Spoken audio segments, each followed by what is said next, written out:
At the beach property, Deepa waited behind the tall grass. She didn't want them to see her as they approached. She was hoping for a sunny day, but all she got were thick clouds. Her turquoise dress whipped around her legs, and she wrapped the thin shawl around her bare shoulders. Her pocked cheeks felt raw in the wind. She hated them. She saw the second-hand, rust-colored Nova turn onto the gravel road that led past two small houses, one empty, the other abandoned. The car slowed down, and Deepa saw Ruchi with the map in the passenger seat, head turning left and right, uncertain. Deepa strode out from the grass, wobbling on the rocks in her strappy black sandals, and waved energetically, the shawl flying out behind her. She caught it with one arm. "Auntie!" Deepa called out as Ruchi's mother stepped out of the car. "You look the same." "You were always good at flattery. What are these clothes?" "Where is the bottom?" Auntie said. Deepa put an arm around Auntie, stooping to bring her cheek to her cheek. The woman stiffly withstood it. Deepa smiled at Naren and cooed at Moksh, taking him from Ruchi. She focused her attention on the child, on his small, asymmetrical face, and the warmth she felt was as real as the relief that he was not her own. At last she looked at Ruchi. Her eyes were puffy from lack of sleep, her hair ruffling around her face. She wore a pilling gray cardigan over a thin green camise. On impulse, Deepa removed a pin from her own hair and fastened it to hold back the thick curl that had fallen over Ruchi's eyes. A gesture that could only be sisterly, just as the goose flesh down her arms could only be caused by cold. "There," Deepa whispered and withdrew her hand. "Why have you come alone? I wanted to meet your baby and husband," Auntie said. "I wanted to see your house." "Next time, Auntie, I promise." Auntie grunted, unsatisfied. "What next time? What promise?" She fixed Deepa in a stare. "Are Ammi, she's invited you here," Ruchi said. But as she looked around, Deepa could see that she didn't understand where here was. The lot was just tall grass and rocks with trash and the seaweed.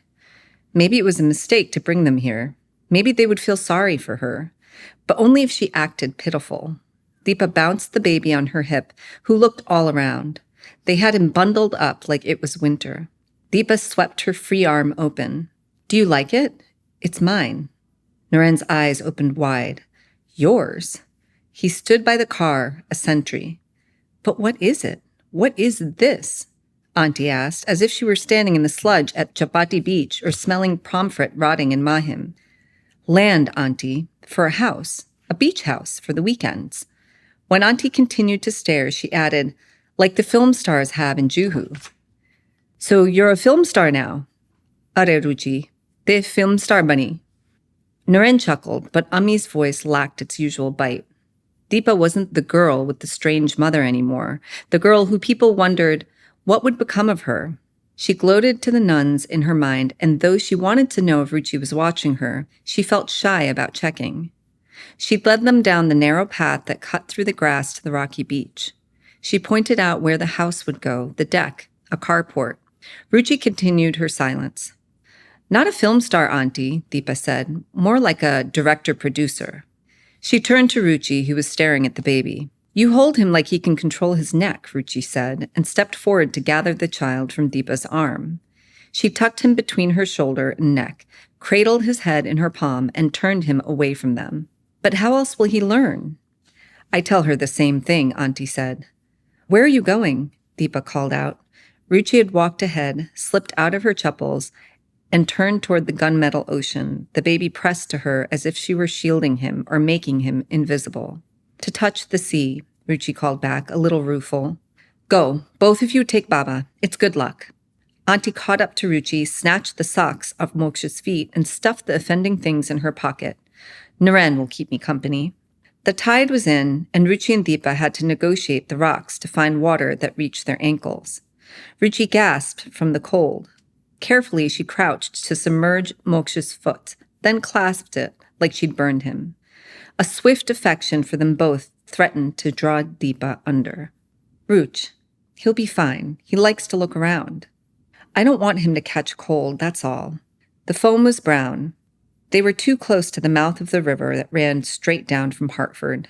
Someday all this will be beautiful, with a view of the lighthouse from the bedrooms. "Saras," Ruchi said, but in that punctured manner that told Deepa she didn't mean it. You'll see. Every weekend we can spend here, the kids playing in the sand. It will be so nice for you, Ruchi said. Deepa laughed at the simpleness of Ruchi's resentment. Oh, Sanjay will never have the time. He's expanding his practice. All he does is work. I'll take us with Anu and Moksh. She pointed to Naren walking with Auntie. Look how good your husband is. Deepa felt like being daring and hooked her arm through Ruchi's free one as they walked back up the shards and sand. Through the gray cardigan, Deepa could make out the hard edges of Ruchi's bangles. She squeezed to press them into her palm, as if she had the strength to break them. Moksh rested peacefully on Ruchi's opposite shoulder. The sky brightened. Here, on Deepa's land, everything was possible. Everything was right. You must be so cold, Ruchi said, and leaned into her. But your arm is warm. Blood, Ruch. We have blood to keep us warm. How stupid. But at last she was lighter, and Deepa felt happy, their arms touching, their cheeks near. Deepa saw Auntie watching them return, and she pulled Ruchi closer. The wind picked up, undoing Ammi's bun. The picnic lunch was in the car, and Naren went to get it. Auntie, next time you can come stay. Next time? Oh ho, who wants to visit this cold place? Auntie said, glaring at them both before settling on Deepa. Lucky you are, no, in your marriage with your Dr. Sahib? It was the old auntie, the one Deepa had known best. Very lucky, Deepa said. Naren returned with the igloo and a shopping bag, and Auntie helped him lay out the blanket and a separate one, fraying at the edges for the baby. She instructed Ruchi to give Deepa the bag, and her friend unhooked her arm. For Anu, Ruchi said, and took out a fuchsia chanyacholi and a doll with a droll little mouth. You were supposed to bring her, Auntie complained again. So lovely, Deepa said, admiring the cheap gold thread as though she'd never been given a gift before. You know, my daughter could have been a doctor too, Auntie said. She had top marks. Naren nodded, as if he'd always appreciated this. Too smart, he said. Ruchi laid Moksh down on the blanket, pretending not to listen. Deepa saw her suck in her cheeks, the little tell that showed both her anger and pride. It made Deepa sad. She could have been, she said, opening the shiny foil of store-bought snacks. Yes, she was top of her class. Nearly. The jerk in Ruchi's shoulder was impossible to notice unless you were watching her. She covered Moksh's face to protect against the wind and asked her mother for the boys' socks. Deepa missed their arms touching and the sharp edge of Ruchi's bangles. She eyed the rocks that jutted out of the water, the clumps of seaweed, bottle caps tangled in their fronds, the tall grass to be crushed by a house. You're listening to Books on the Bed, where I travel through the country asking our hosts, if I came to your town and stayed at your house, what books would you put on my bed? Each host will share 6 books for me to carry with me on the journey of my life. And I'm here to share those books with you. As we go, we're building a digital library with every book put on every bed across the country. And who knows, maybe someday, the world. We are trying to share as many diverse stories as possible to part a curtain between us and bring us closer to each other. We hope these books and conversations make a meaningful difference in your life. Thank you for listening and being with us on this journey. Heck yeah. Thank you so much for picking that passage. There's something about this passage that felt like it contained everything in this book. Not the least of which is starting with Deepa hiding. Sorry, go ahead. Behind the tall grass. And how that tall grass then, the thing she was hiding behind, is replaced then by yet another thing to hide with, is that house. I mean, this book is so much about pretending and lying and the ways in which people can't be themselves, both because of their interpersonal relationships, but then the cultural impact of moving from India to Connecticut, which you were born in Connecticut? I was born in Connecticut. Were you raised in Connecticut? I was raised in Connecticut. We went frequently to Mumbai, but I was the first child to be born outside of India. So this is something that's close to home for you. Yes. And yes. I think that, there was just these 4 pages, man. They stuck with me as representative of how heavy this book is. And even God, the interpersonal things that are noticed between Deepa and Ruchi. And there's just, oh my gosh. Yeah. And now the history being brought back with someone from the homeland coming, there's just, it's all right here. And I think it highlights just how good you are at writing the intimacy of these relationships that are just loaded with the weight of the past. So that's just one of my favorite passages throughout the book. I mean, there was like 4 or 5 that I could have chose. Yeah. But I could not choose that one. I love that I love how you see that. I mean, I don't know if other writers talk about this, but I always feel that in some ways I've lived with these characters for so long. And then now that the book is out in the world, it's like this, almost like an amnesia. Like I'm reading this passage and I'm like, now I'm returning to the process of writing this. I'd forgotten. Yeah. I had forgotten how she's feeling those bangles between the cardigan, that gray cardigan that keeps coming up, and how like she wants so badly to touch this friend and to be close to her, and they have this attraction, but all she can do is like, okay, I want to press those bangles into my arm and feel the sharpness of them. I'd forgotten that. It's amazing. Well, yeah. I'm glad you remember, because I think it's important that writers remind themselves of what they're good at. Especially, I don't know if you're working on something else now, writers are always writing.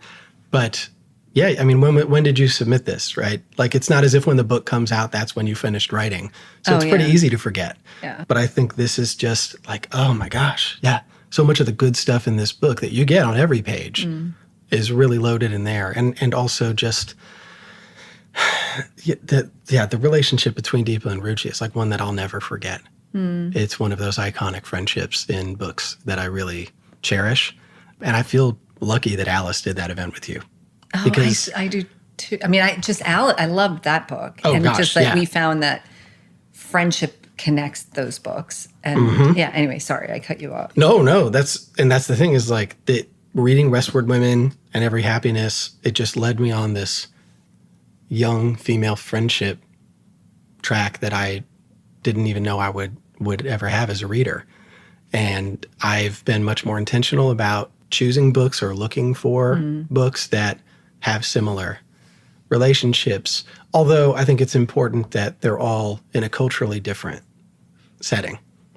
I think that's what makes it rich, is like suburbia in Ohio, Bombay to Connecticut, Westward Women's all over the country, right? So it's just, but it has the same type of feelings associated. So there's a group of you that I will forever link together in the best ways, Alice being one of them. But it's like, who knows if I would have read this if I didn't have that personal connection.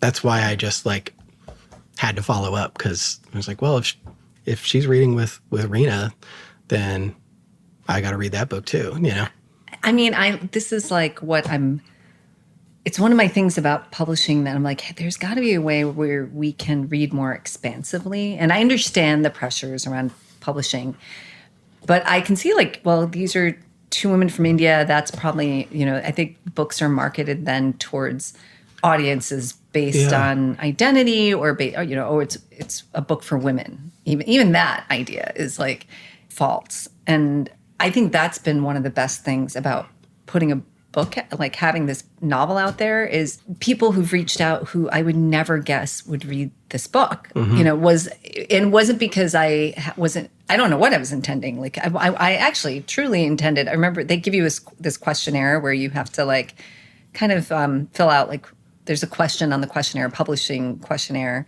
before publicity marketing, like who's the intended audience? And I think I said, well, everyone, like anyone who loves to read, I would love for them to intend to read this, and yeah, I think that's important. I think that's a huge problem with publishing, is I would be considered very far outside the target audience of some of the books that I read, because most people look at my staff picks and don't think I am who I am, where I'm from, what I look like, where I studied.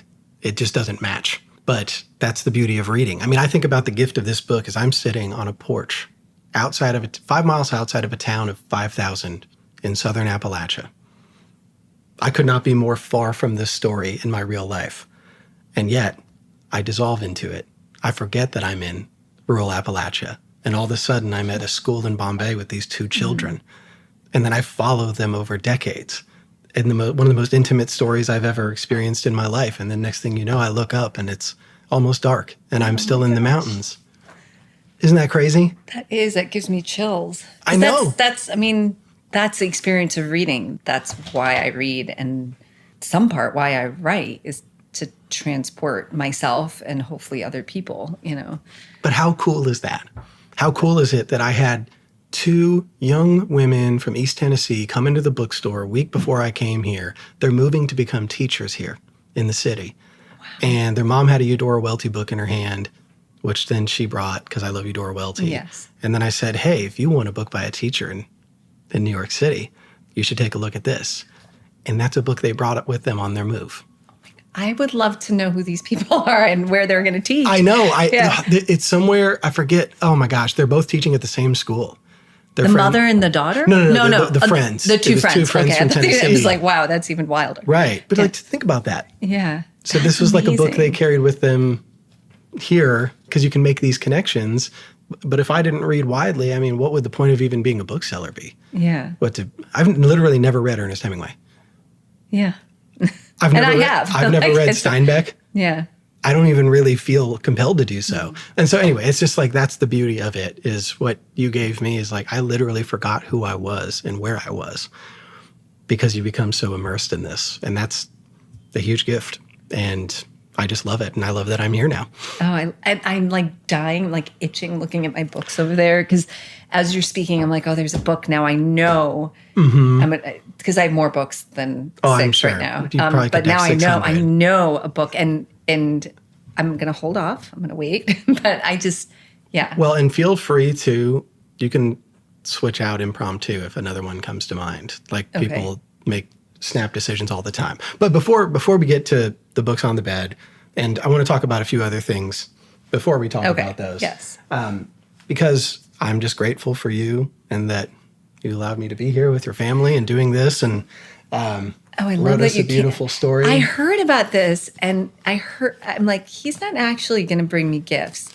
Beautiful. I wish somehow I could do justice to this wrapping paper and this. I know. This is incredible. I'm really good at it. You are really good. At this point, I just lean really into good it. At it's international renown at this point. These are really beautiful. I'm also like, the way I fold my T-shirts is just as meticulous. So it's just how I am. Military dad. Teach my children? I can try. Yeah, I can give lessons. Okay, so the first one, though, I would like you to start with is the bottom one, the biggest one. I just want to say that this is these are wildflowers and onions. It's like this botanical wrapping paper that I think people should know about. So I just need to preface that this one you might have read. I think I mentioned it on the phone with you. And if so, I have a replacement that I actually forgot wrapped in the back of my car in Hoboken. So I have not read this. Okay, you told me about it. You mentioned Tara Menon. But I have not read this underwater. Oh, man. The female friendship of these two children in an island setting. Oh, I love that. I need to reach out to her about coming up to Boston at some point. But this book, again, kindred spirit, sister book with your book. These children spend time between this island off of Thailand and the mainland. And the context of this is there is a storm, the tsunami that hits there, and then also it flashes forward and back, but when it goes forward, it's 2012, just the protagonist in New York City before, oh my God, what's the hurricane that hit in 2012? Here. Yeah. Sandy? Hurricane Sandy? The book is framed with these two different one. disasters. Okay, yes. One of which is the childhood friendship when they're on this island. And oh my God, the writing about the aquatic life and the natural world in this is so beautiful and stunning. It's like a hypnotic thing. Oh, I cannot wait. And the sentences are so simple. Tara doesn't try to trick you in any way. And that you're just lulled into being there. It's almost as if you're floating on the water with these children. And this came out this year. Yeah, it just came out a few months ago. Oh, that is so exciting. So y'all should be friends. We should be friends. You should do a reading together or something. This book is so striking and similar to yours in many ways. It's not her debut. Yeah. It is her debut. Oh my gosh. At least then a novel. how do I not know her? Yeah. This looks amazing. So Underwater, Tara Menon. Thank you.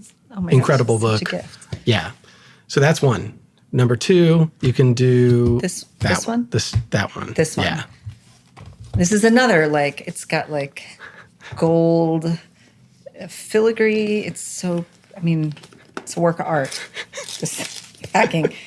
Perfectly centered folds. I am someone who does like to fold their laundry.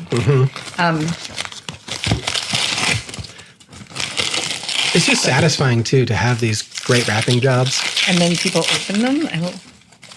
I have not read this either. And I love a novella and story. So this is precisely because you posted recently about your friend, who I think you have.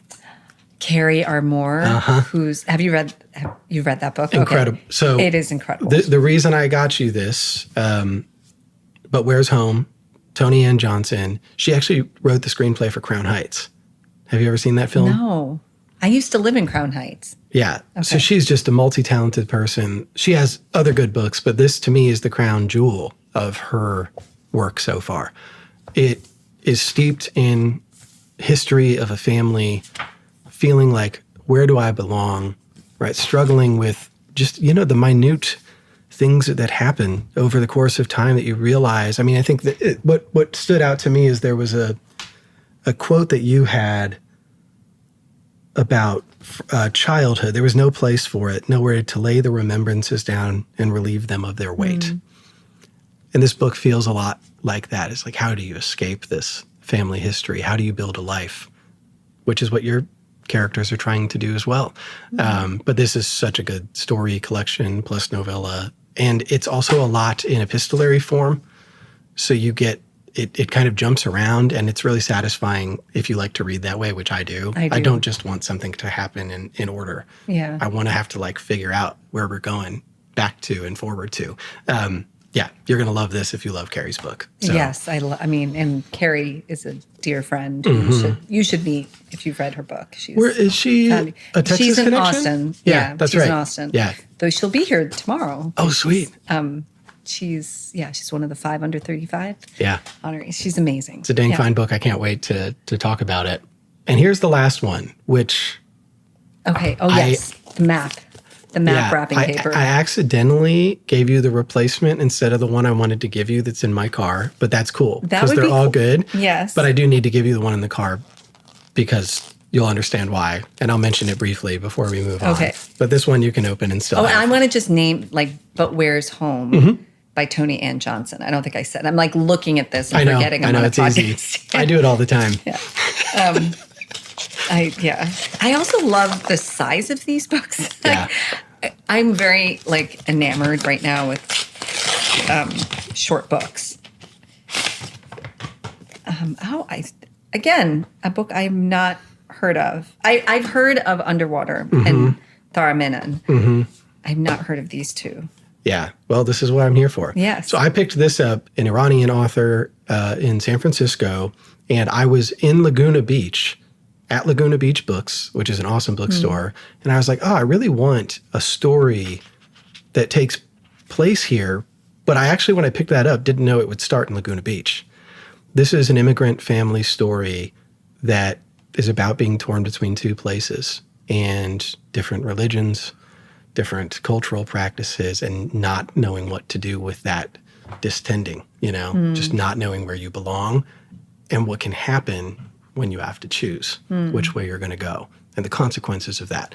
It's a really intense story, but I love that it, similar to your book with these two these families in Connecticut, here's these families in Laguna Beach, which are not the typical families you think about when you're walking around Laguna Beach. Yeah. And the way in which they have to live that you wouldn't consider if you were me. And it's also taking you inside that community. Oh gosh. Yeah. I'm just looking at the back of this where, a place that's right there, but it's just not a story that's told. And so, and it's also, I should say with context, it's the backdrop is, it's a few years after 9/11. There's still a lot of lingering resentment of Middle Eastern communities, right? Yeah. Generally, from the white people's perspective, and especially in a beach town like that, there's always suspicion. The idea that you have to be a good stand-up citizen and perfect, right? As a teenager, you feel the weight of that, not only from your own family, but every white person in your school, the teachers, even when you just walk outside and your neighbors. So it's just you feel the pressure from the moment this book starts of this protagonist teenager who's in high school, about to end high school, and the really huge decisions that he's facing of which way he's going to go. Well, and you're caught you're truly like in between, and it's not just two things. It's like so many things. Oh, yeah. It's really about not knowing who to be. Oh, thank you so much. I am so excited. You're going to love this. I heard, I'm like, he's not really bringing me gifts. Oh, I always do. Yeah. Oh, and the last one that I will send you is another debut by a public school teacher that I think I told you about on the phone. It's the first ever published novel by an Eastern Band of Cherokee Indian enrolled member. Oh, you did tell me about this. Even As We Breathe by Annette Sanook Clapsaddle. Okay. She wrote it while she was an English teacher at Swain County High School. And it's largely responsible for me moving to where I live now and then her and I becoming friends. So. And you interviewed her. No. Well, I did at the Mississippi Book Festival. Okay. Not for this. Okay. Not yet. It's almost like she's too close, you know? Yeah. It's which is kind of bad. Yeah. But that's where it's at. So anyway. Oh, I love that. Those are for you. Thank you so much. These are amazing. Yeah. Oh my God. Do you ever like when you get a new book and you just like, hug it? Yeah. That's why I don't ask for bags when I leave bookstores. I want to hold them. Yeah. And feel I'm them. not supposed to get too close to this. Oh, that's okay. Yeah. Thank you. Okay. Before we get to the books on the bed, I do want to talk about Every Happiness because it's an incredible book. But there's something that I accidentally found, and we don't have to talk about it. What is it? If you don't want to. What? I promise we don't have to. Oh, you found the biography. My children, just so people know, they're peeking from the hallway. So, yes, I wrote this biography. I was only able to read 72 pages on Google Books because it would have taken too long for the book to ship because it's really hard to find. And some of the copies were like $150. And it would take like 30 days. And I only found it a couple weeks ago when I was looking for your thesis at the University of Texas. I was looking in their library, and then this book came up, and I was like, well, how many Reena Shahs could be there? And then I remembered that in your bio on your website, you had studied with this person. Yes. And that's her right there on the wall. Kumudini Alakya. Amazing woman, just a force of nature. She died 2 years ago, I want to say. Yeah, and we don't have to talk about it too much, but I used to be a dancer. Yeah. And I studied with her. One of my dearest friends is her like senior disciple, I guess. And I started with her and then I performed in my friend's company, and I traveled to India and I lived there and I lived with her. I was completely enamored by her. You could tell. Yeah. The first part of that book, I can't wait to finish it when it actually gets to my house. Again, I would never guess that. I'm like, okay, only kathak dancers, not even just general dancers, but only kathak dancers are ever going to read this book. No. Once I love an author, I will read anything they write. I would read scraps on the table. And so I was like, when I saw this, I was like, I have to find a way to read at least some of it. And fortunately, usually Google Books doesn't give you 72 pages. But then I was upset because I was like, oh my gosh, it's just getting good. I'm going to give you a copy. I have a copy here somewhere, and you're going to take it home with you. I would love that. Yes. I'm going to find it. Or I'm going to mail you one if I can't find one. No, I see it right on the shelf. I will give it to you. Because this isn't a novel, but this feels like a really foundational book for you to write. This was, 21 years ago?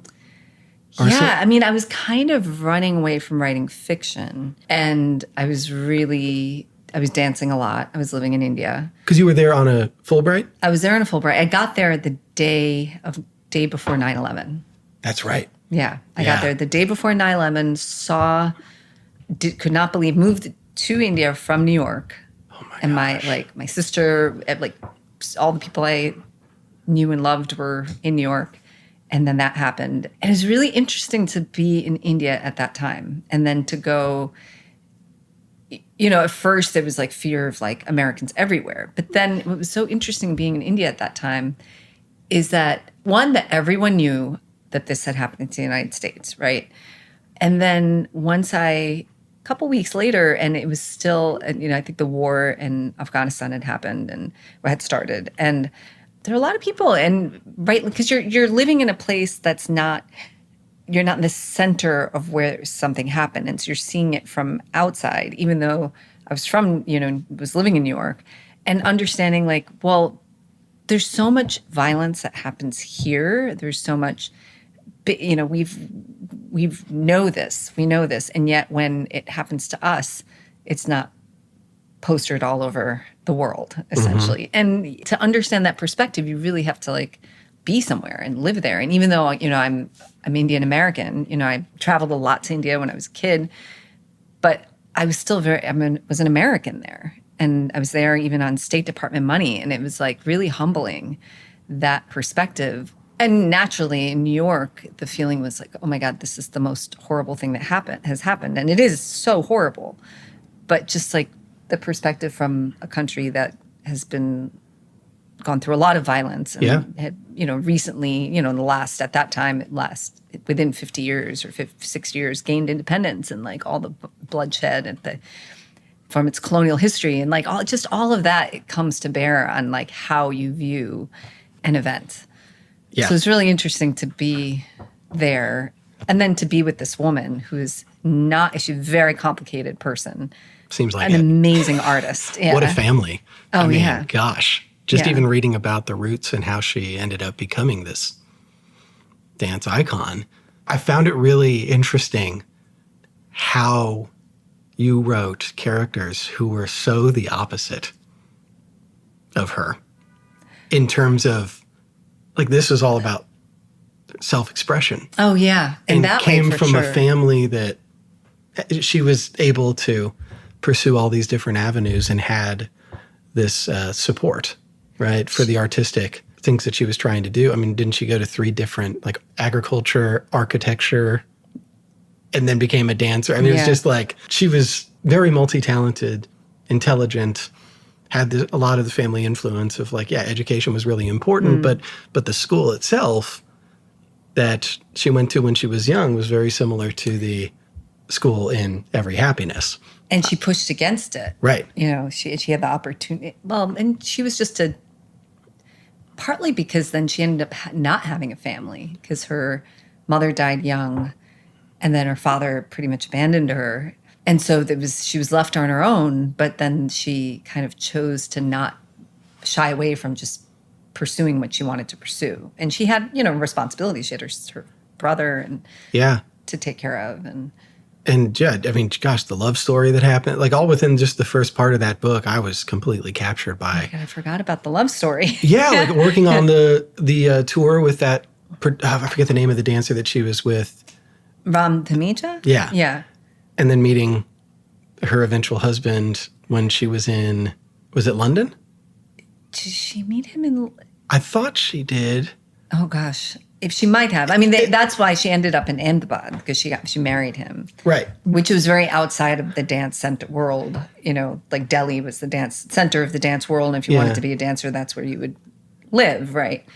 And so then she's like, well, I'm going to create a dance community here. I'm going to make something happen here. And then you really immersed in that world and her life, and you write this book. And so like, I'm really curious about the transition from writing such a biography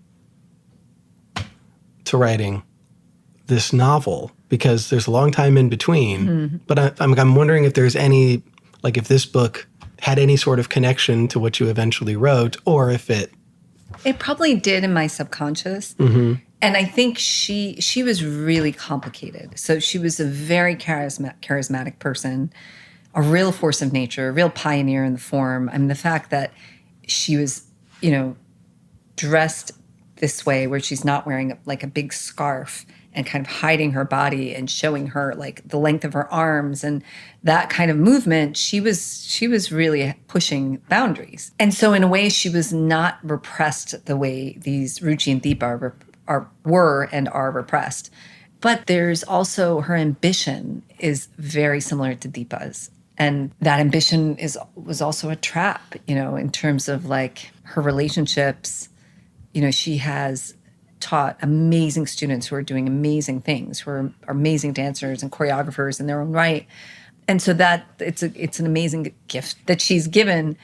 And at the same time, I think anyone would say that their relationships with her were really complicated and really difficult. And I think I also, when I was writing this biography, I felt kind of hamstrung a little bit in terms of how much can I write about her as a person, because I was so close to her. I was really young too. It was like in my early 20s, and I was living with her. She was my guru. I performed in that company, and I became really good friends with her daughter and I get to know her family so well. So it was probably all the wrong things as somebody who's writing a biography. I was so young, but I really wanted to capture the form. And initially I had gone to India to write fiction. And then I just was like, well, I think I'm writing about her. But I did feel like that there were certain things about her character I couldn't explore. And so maybe I think fiction, I was afraid to write fiction. I was so afraid of just I spent so many years just thinking I was no good at it. Really? Oh God, yeah. And then man. I was dancing, and I was kind of hiding from fiction. And it wasn't until I had my 2 kids that I realized it's either now or never. And something about having less time and not dancing as much, my body I had to make some choices. And I think that got me to feel less precious about it. I was writing in little increments of time. Yeah, just when you can. It's when you can. And that's what I'm doing now, again, as a public school teacher and with my family. And then I'm promoting this book, and I'm going to try to write the next book. And I think something about that was freeing. It's hard, but it was freeing because I wasn't, with every happiness, I wasn't trying to please anyone. No. And I felt like this may or may not be anything. And I left Connecticut at the age of 17 and never wanted to live there again. And I never thought I would write about it. I think it's you said it, and then Alice said it in her interview that, what was it? I have it written down in my notebook in the other room. Mm-hmm. But that sometimes the debut is the Oh man, I always forget this too, because the other language that I use is from a different writer, a friend of mine in Arkansas, who talks about things being concerns in writing. And so for me, I always say debuts are those original concerns. It's the foundational bedrock of whatever's going to come. And yeah, that's why I love debut novels. But I was really interested in yours because, I knew the connection to Connecticut, but I was like, well, why would you go back there in your debut novel and explore this long journey between these friends? Where did that come from at the time that you started writing this? Why was that the story that came out of all those years away from I think it's because I had to write it first. And I kept wanting to not write about that place because it was so lonely growing up there. It was such a, Connecticut's it's a beautiful state. And it's changed. The town where I grew up has changed a lot. Which town?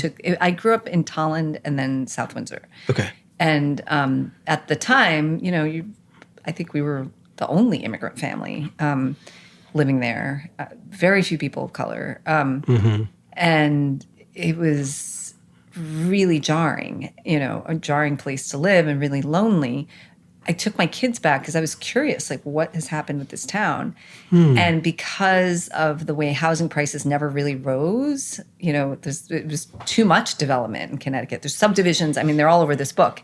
Yeah. Everything in the 80s was subdivision. So many farms and so many, hilltops were made into malls, but it was too much. And so the properties values never really increased. And so now that town where I went to high school is actually really diverse. There's a farmer's market where there's a table of Korean food and a table of Pakistani food. There's a Pakistani restaurant. There's a whole subdivision where everyone that lives in the subdivision is Pakistani, I think. Wow. And you could tell because people's shoes are outside the door, and there's just little things that you just know. I'm I know what this community is. But it was not like that when I was growing up. And so it's something you wish you could have had. How it would have been different. And with every place has its own issues, right? But would it have been felt more like a home? And yet I think that tension and that loneliness and that kind of conflict, like to arrive in this place. You're not arriving in, like, say, parts of New Jersey or Queens or other, like, kind of area like Dallas, or where there were already people from your community living there. And so there's this sense of, okay, continuity. I really think the process of immigration, I think about it more and more with my parents, and it's like, you really are cutting part of yourself off. You are separating whoever you were in that place. It's very hard to continue to be that person, or even just the idea of an archive. I don't think my grandparents had birth certificates, right, because of where, they're born in villages and that kind of thing. But you were just shedding things as every time you move.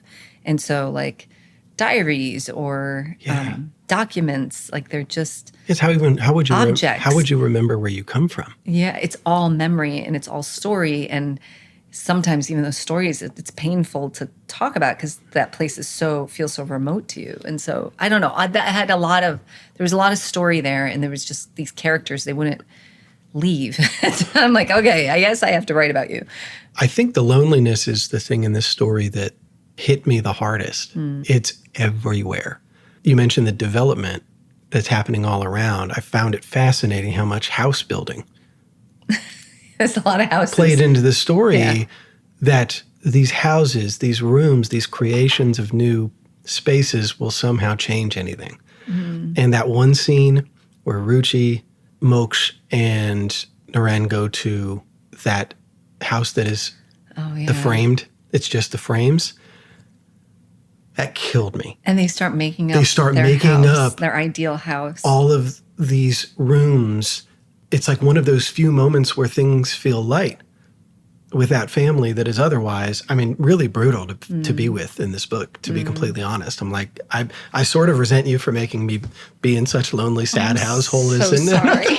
I'm so sorry. But in this moment, like, I even wrote down, this quote was just like, it said so much about what it was like dreams or these imaginative fictions that you create were the only things that felt like you could get, like it was a dream, it was something that you could work toward. But when Moksh said, they moved from one end to the other, adding rooms where there were none, rooms inside rooms, doors that led to tunnels that led to a wall of ornamental waterfalls. Hunger coursed through him, zipping through his ribs. He pointed at the sky.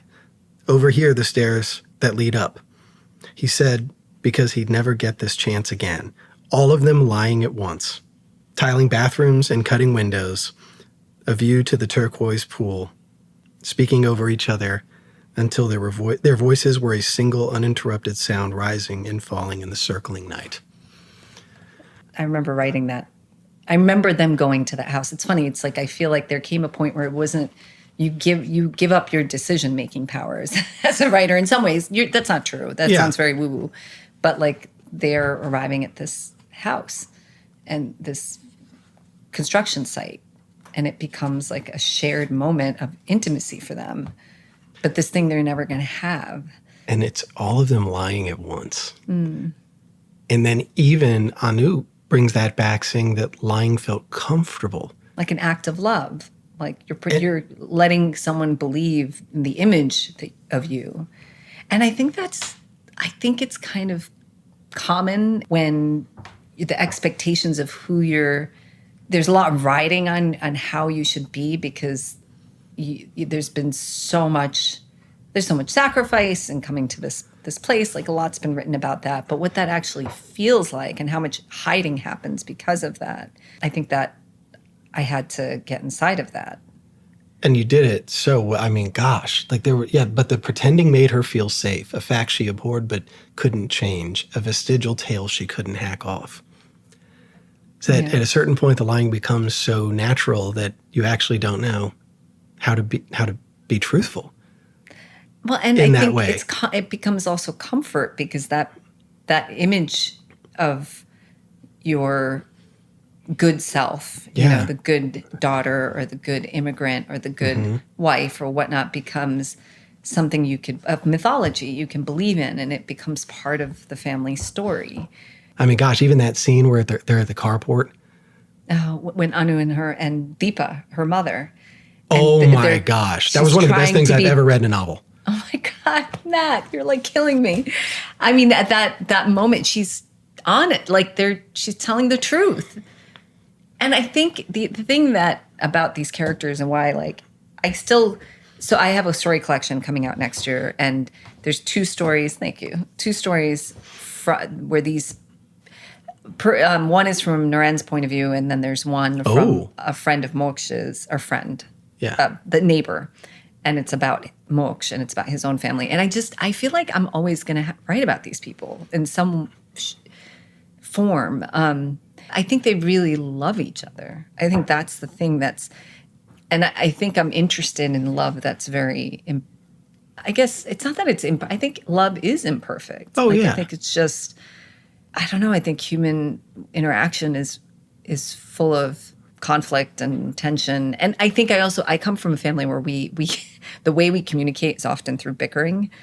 And I will say my husband's family is not like that. So I think we're an interesting pair that way.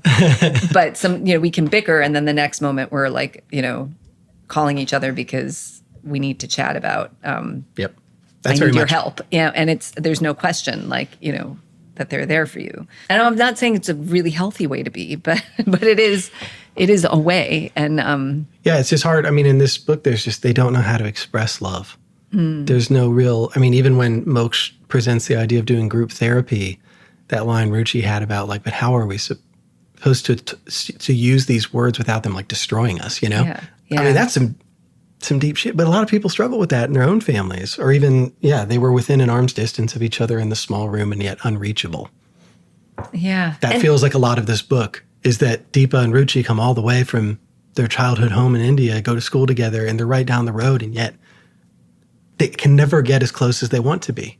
And Ruchi marries Naren to get close to her. Like, that's a huge decision. Mm-hmm. She was 21 or 22 years old, I think. She's like, fine. She doesn't want to marry a man, but she's like, I'll do this because I know we're going to find a guy who's going to immigrate to Connecticut. And then it's this fantasy, and they're very shaped by fantasy. Like, they're shaped by Bollywood. Oh, yeah. And like, that's available to them in terms of like, it is amazing, Bollywood. Bollywood is an amazing thing because especially in the 60s and 70s, there were all these like very melodramatic love stories about wanting to pursue love, but parents or society or something or caste or whatever it is stopping you. And they're all musicals. And I grew up on a lot of those films, and they're fascinating in so many ways because they are completely an escape from the silence that may be around definitely sexuality. Oh, yeah. That was in a lot of households I saw, right? Like, and experienced. Well, yeah, talk about something they have to hide. Yeah. And I found it interesting, too, the creations of men when they're young and they're like, oh, we can marry the same man. Oh, yeah. Yeah. In the temple. They're like, she's like, let's give him a name. Yeah. And they create, and then in order to pretend in a different way with Deepa's daughter, Anu, they create another fictional man. And so that connection, that through line of just like, there always has to be a fantasy, a fiction, a hope, a wish presented, it feels like, for them to even live. I feel like all families create their own mythologies and their own stories. And memory it's never the actual, we can never know what it actually was. And then the memory that's passed down and that's talked about over and over again, that becomes a myth.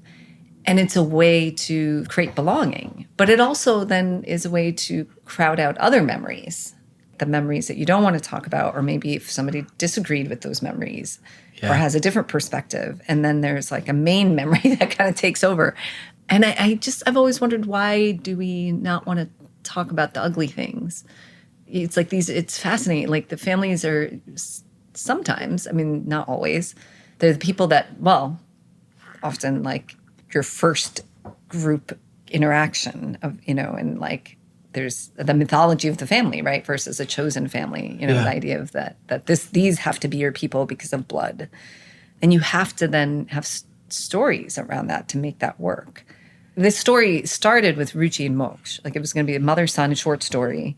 And that was the central story. And then it was years. I have resisted. Like, I'm like, I don't know how to write a novel. And then somebody said, like, well, you should write like a linked, write other stories about these people, because it's not working as a short story. And that's when I think I realized Deepa, it started with the party scene. It's like in the middle of the book. And the housewarming for this beach house, right? That happens.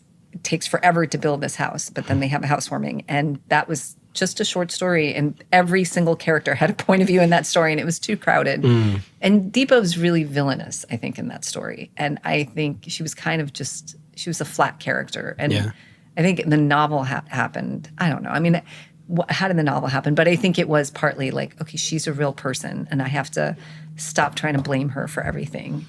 And that's when I realized that what these two women have together is more. And then like the nuns was like the next thing that came. The nuns and that was a really important storyline. I mean, the ghost of the nuns are the ghost of the nuns. Yeah, that they're teachers. Yeah, they're in the back seat in that scene at the lighthouse with Ruchi, right? Yeah, and when they're driving, when they're going to get, Deepa's teaching Ruchi how to drive. Yeah. And so they're in themselves, I mean, they hold so much power of, like, again, a memory, what they saw and what it means for them, something also that they repress and just don't want to talk about. Yeah. Or at least Deepa definitely doesn't, So it's just, I mean, it's so fascinating to be in these characters and in the longing and the hunger and the desire to be true and to be themselves, and yet they just can't get there. And I think writing it really helped me understand a generation of women that came before me and that I really pushed against, as a teenager, as a young adult, and just a lot of like button heads, and just to understand like how much they were, these women who immigrated in the 70s from India, or even probably lots of places at that time, how much was riding on the way they like lived, and how much fear was involved. Like, it's just a small thing. I remember my different, like, aunts, and even I don't remember, my mom, I think, had learned to drive by the time, like, I was older, and I had memories. But my aunts, I remember them coming over and having to learn to drive in this country. And I'd been to India, and I'm like, you were driving in India, and it looks way harder there. Why is it so hard here? Like, I don't understand. And then we lived in India, like my older son and my husband, we lived in India when he was a child. I'm like, I got to learn to drive this time. And I took classes, and I knew how to drive here. And I was like, this is impossible. Like, wow. I learned, and I couldn't drive. Like, I learned and realized I can't, without my driving teacher next to me, this old man with no teeth, and who's really frustrated with me every time I would get in the car. He's like, you're never going to survive this. You're horrible. Like, don't do this. I was like, I understand now. It's like, please quit. Just stop. But there is like, it's a different way of thinking about how cars move in space, and like to have that completely different, where you then move to a place, seems like such a small thing. Everybody, you move to a new country, you learn how to drive, but it was not the same. It's like a whole different instinct, I guess. I think as much as this story is about, families that love each other and struggle with that love, and the complex nature of all of these intimate relationships, I think that's a big thing, though, is you do such a wonderful job of helping readers like me, who might not have a lot of context to this story in terms of what it's like to be an immigrant family from India to Connecticut, of illuminating how those small things matter a lot to the way someone feels in a new place. And it's the car, it's the not having certain things for lunch if you're a doctor, and the white people will give you better reviews. So if you're opening up a doctor's office, you need white people to think that it's going to feel white in there. It's not going to have certain smells, So all of these things, it's like, again, avoiding being who you are, forgetting where you come from, hacking off that part of who you are in order to survive in a new place. And it may not mean much to most of us, but these are things that the reason I love reading books like this is it helps me not take it for granted. Like, I never know the little things that add up in that way that make a person feel like, who am I here in this place? And so, you do a really good job of, throughout the story, showing those little things, such as driving in a place that end up being like, whoa, this is a monumental moment of like struggle against the past and where I am now.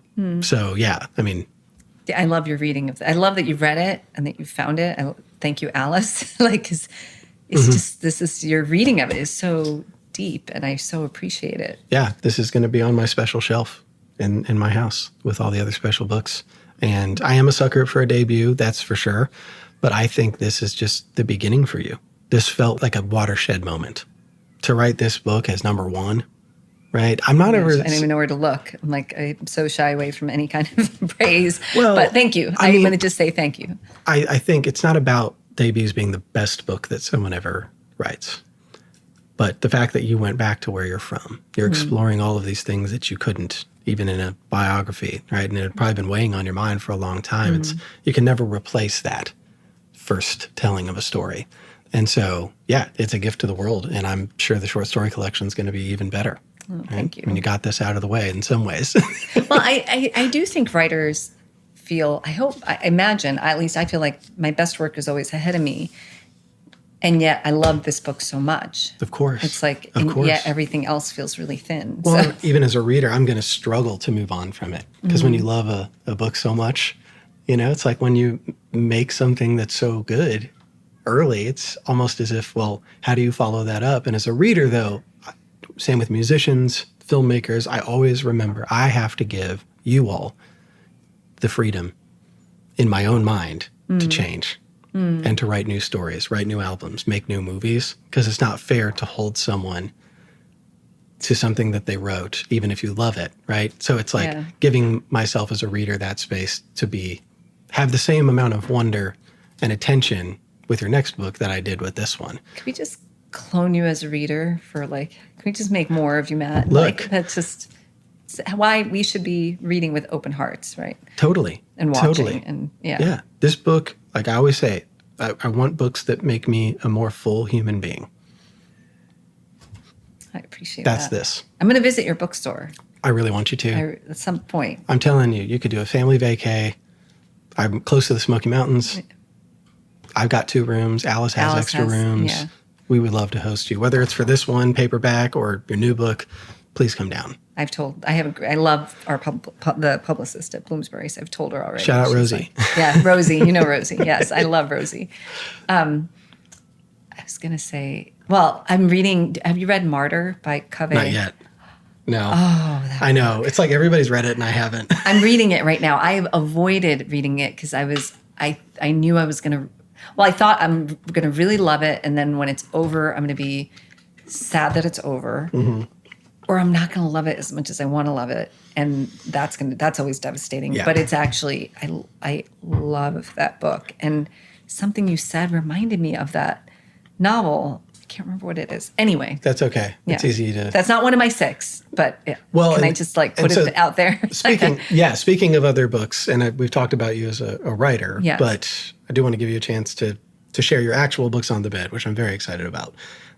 Do you have one you're going to start with? I'm going to start with this. Because I've never heard of this book. Gachar Ghochar by Vivek Shambhag.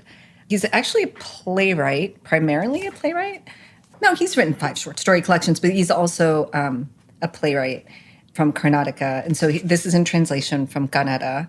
And it is this novel about a family. It's about class in Bangalore.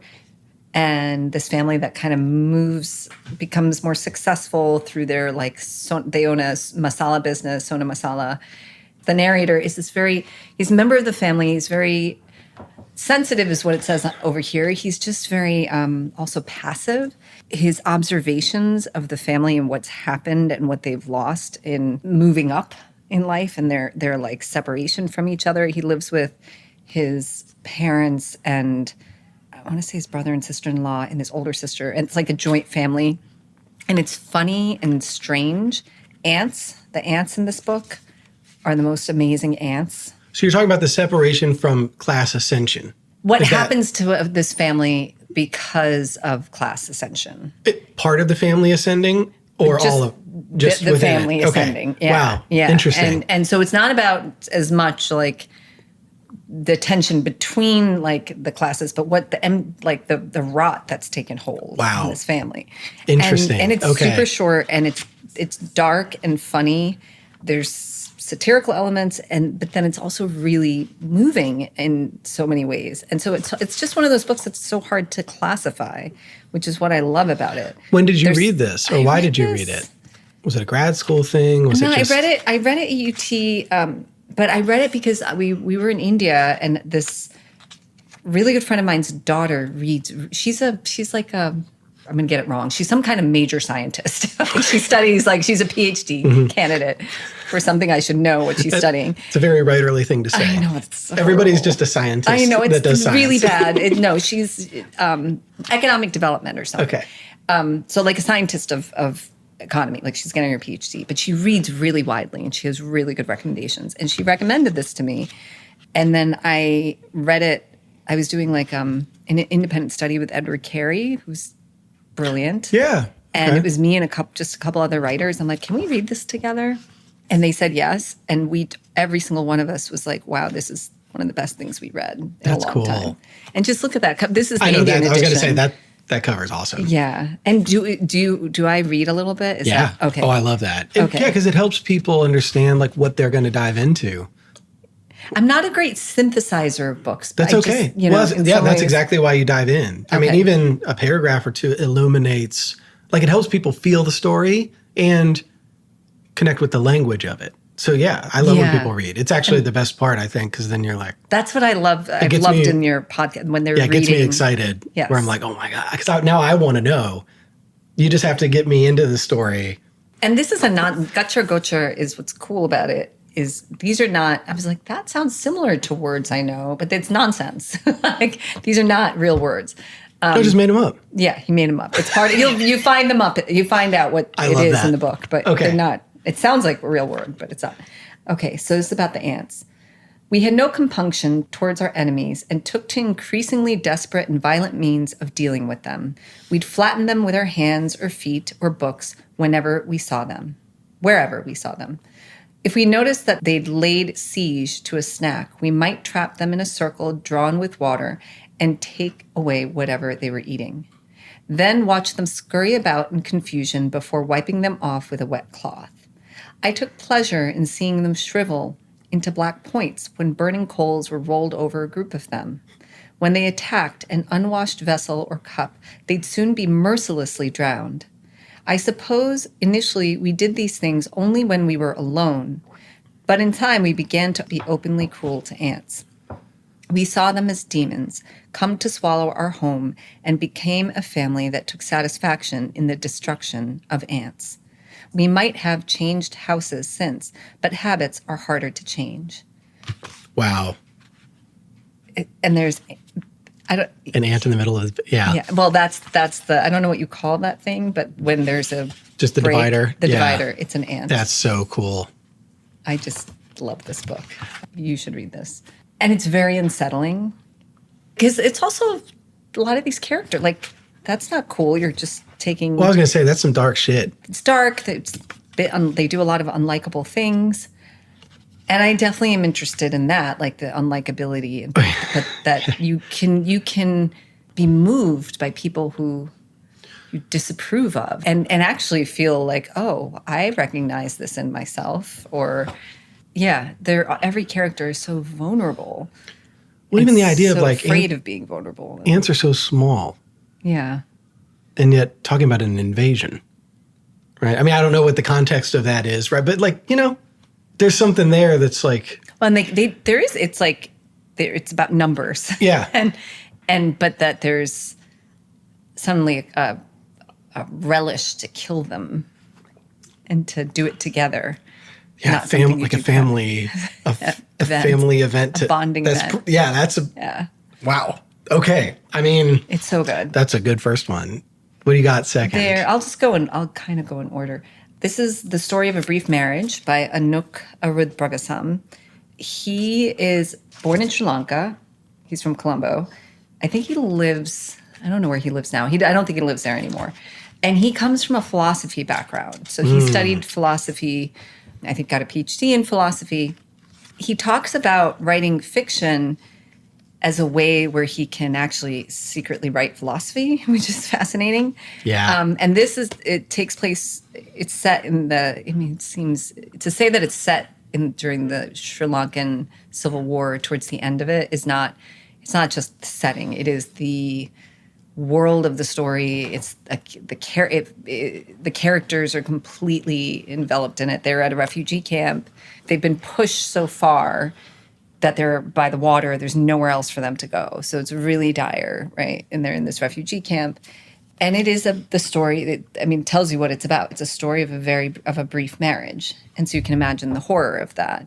And so it's what fascinates me about this book, it's devastating. And yet, knowing that I didn't know he was a philosopher at first, but he manages to write these long passages where they are philosophical, but they're very grounded in the physicality of this refugee camp. The opening is about a kid being amputated. It's almost like horror elements in this book. And yet, one of the most moving passages is to me in this book is when Dinesh is the main character, and he's looking for a place to take a shit on the beach. And it's a luxury to be able to do that because you're actually by yourself, which normally you aren't. So, just to live in this world as well, to understand what that's like. It's peaceful, and it's his body working. And just thinking of it in those terms. And it also, as a writer, it gives him an opportunity to just notice the world around him. And it's something that's so grotesque, or you think of it as sensuality porn. When you go into movies that show people in the bathroom, there's it seems gratuitous sometimes. This is so essential to that experience. And it's actually the opposite of grotesque. It's a moment of humanity. It's so surprising.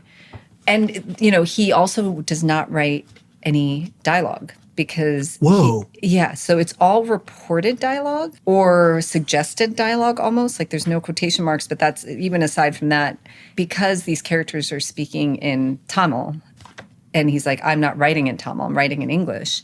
It feels really strange to then transliterate their language. And it's something that makes sense. Yeah, it's something I think about because, though I don't think I could do that. It's an amazing. I'm always interested in writers take a stand like that. They have a theory around something, they really stick to it. Yeah, I think that's fascinating. I tend to gravitate toward writers that do have some level of self-definition that could, someone could just say oh, you shouldn't do that. That doesn't make any sense. To be no, that's what I'm going to do. There's just a feeling that it's just, you have to have principles. And that might be a move that another person doesn't make, but I like people that stick to their principles in that way. It's the same thing in music. People have just these strange idiosyncratic things that they feel that's the only way they can do it. Mm-hmm. Let me put it that way. Mm-hmm. And so James McBride doesn't read novels. A lot of people would say that makes no sense. I think it's exactly why he's so good at writing novels. Yeah. He has zero idea what the trends are. Yeah. He immerses himself in history books and site visits, and he doesn't read anything that's coming out. And I love that. 10 years apart, he drops award-winning books. I'm not saying you have to like James McBride, but I appreciate that's just, he doesn't, he's I haven't read a novel in God knows how long. He doesn't even like to be asked about it because he doesn't read them. It's something like that, though, that says it's a distinguishing characteristic of an author that they would choose to do that out of, they feel it's best for the story. And it's part of what makes it theirs, right? Exactly. And I think I do love, I feel I do get a lot from a writing workshop, but I get a lot in a way that's I have to put it away and I have to not pay attention to it in a way, because otherwise the voice of all this feedback or all these, this is what you should do. Even people don't, I've been in there's workshops at UT, those workshops are not about what you should do, but that's implicitly there. And so I think it's almost like something where you're absorbing, but you're not necessarily digesting. So you absorb, and then whatever rings true later on, then that makes sense. And so I feel I could see there's so much in this book. If you were sitting in a workshop, say in some fancy program, they would be oh, fiction doesn't do this, or you can't have these long passages where you're kind of waxing philosophical. Would he really do that? And it's so real. It's so grounded in physicality because these are people reduced to their bodies, essentially. And I think that's the best philosophy. Yeah. I think philosophy is useless without it becoming part of your physical world. Like materially, day to day, philosophy should guide you. It shouldn't be something above us. Yeah. Well, and keeps him human in a place where all of your connections to people have become something you could expendable because people are just killed or they die. I'm going to read just the opening. Yeah. I'll read the first page. Most children have 2 whole legs and 2 whole arms, but this little 6-year-old that Dinesh was carrying had already lost 1 leg, the right one from the lower thigh down, and was now about to lose his right arm. Shrapnel had dissolved his hand and forearm into a soft, formless mass, spilling to the ground from some parts, congealing in others, and charred everywhere else. 3 of the fingers had been fully detached. Where they were now, it was impossible to tell, and the 2 remaining still, the index finger and thumb, were dangling from the hand by very slender threads. They swayed uncertainly in the air, tapping each other quietly, till arriving at last in the operating area, Dinesh knelt to the ground and laid the boy out carefully on an empty tarpaulin. His chest, it seemed, was hardly moving. His eyes were closed and his face was calm, unknowing. That he was not in the best of conditions there could be no doubt, but all that mattered for the time being was that the boy was safe. Wow. Yeah, this whole thing is just... I can't believe I've never heard of this. It's so good. Like, oh my God, this sounds like good. something I would pick up on a bookshelf and be immediately drawn to. It's really good. Well, it's really hard to read, but this is reminding me of the earlier conversation about the importance of reading widely and the ways in which you enter a world that is so unknown. And when you mentioned Sri Lanka, I'm reminded of Brotherless Night. Oh yeah, yeah. It's one of my favorite novels I've ever read, and I realized it was the first time that I'd even heard anything about Sri Lanka and their war. And how is that possible at 30 years old? I was a history student, I've read a ton, and then all of a sudden I find this book and I'm like, I have to read it. Yeah. Because I know nothing about this. And then that's a very philosophical book too. Question of just what is a terrorist, right? Yeah. But it's like being in these places that people from the U.S., we don't experience this kind of violence and displacement and these choices of like, who in this bloody conflict are you going to support, right? So we definitely wouldn't be in a, refugee camp or, like it's these places that I feel like people need to be, even it's through a story. And to think that everyone in that refugee camp knows where the United States is, knows possibly who the president is, exactly. Knows about 9/11, knows about like certain things, probably knows in some cases more about U.S. history than some Americans. But like, I think, just changing that, like the place where you're standing to stand from like a different place. Would be such a good, if you love Brotherless Night, it would be such a great book to read. Yeah, this feels like a good follow-up to reading that. Different context, different style of writing, I'm sure, right? Not having any quotes, or dialogue. Yeah. But something that I think gives another angle, because you can always go deeper in a story too. There's no book represents a continent or a country or a community. And that was a civil war. So they were like, neighbor against neighbor and within families. And like, it was really intense. No, I really appreciate that, bringing that in, because I'm very excited to read that one. That's going to be, I don't want to say that's going to be the next one I read out of this stack because I might say it about all of them. But that's a great number 2. I think you've read this, We the Animals, by Justin Torres. I think somebody else has recommended it. I still have it. Too. Tessa Fontaine picked this. Yes, that's right. And I've seen the movie. It's a beautiful movie. Which I loved. It's a beautiful movie. But I still haven't read the book because I'm slipping. I should read this. This is one, I thought about taking it off because I know Tessa already that's okay. recommended it. But this is one of these books that I come back to. I read it a long time ago. I've marked this thing up. I give it to everyone. It's his debut. Uh-huh. This was also his debut. Yep. This was not. And so you feel the debut-ness in it. Now, like looking, as I'm older and reading it, I feel like I see it. But I love that he fought to keep this book 110 pages, fought for the fragmentation of it, I think. I heard him talk. He's lovely. He seems like such a wonderful human being as well. And there were suggestions, you can make it more connected and you could write more about this family. And he's like, nope. And he has a poet's sensibility, and it's about this family. It's about these three brothers, and one kind of becomes the it's his story, but it's really the story of this family. It's interracial family, which is also something, as someone who has interracial children and is married to someone outside of my ethnicity. I just think he captures so much of that. It's about class, and it's about poverty, and it's about love, and I'm going to read this one part of it. The movie is really good, and I actually knew somebody who coached the kids on that. She's an acting coach for the kids. Oh, sweet. Yeah, did a great job. So good. I still remember how much that movie floored me. It's also, it's so fast. I'm going to just read this passage. We all three sat, it's called Never Never Time, this part. We all three sat at the kitchen table in our raincoats, and Joel smashed tomatoes with a small rubber mallet. We had seen it on TV, a man with an untamed mustache and a mallet slaughtering vegetables, and people in clear plastic ponchos soaking up the mess, having the time of their lives. We aimed to smile like that. We felt the pop and smack of tomato guts exploding, the guts dripping down the walls and landed on our cheeks and foreheads and congealed in our hair. When we ran out of tomatoes, we went into the bathroom and pulled out tubes of our mother's lotions from under the sink. We took off our raincoats and positioned ourselves so that when the mallet slammed down and forced out the white cream, it would get everywhere, the creases of our shut-tight eyes and the folds of our ears.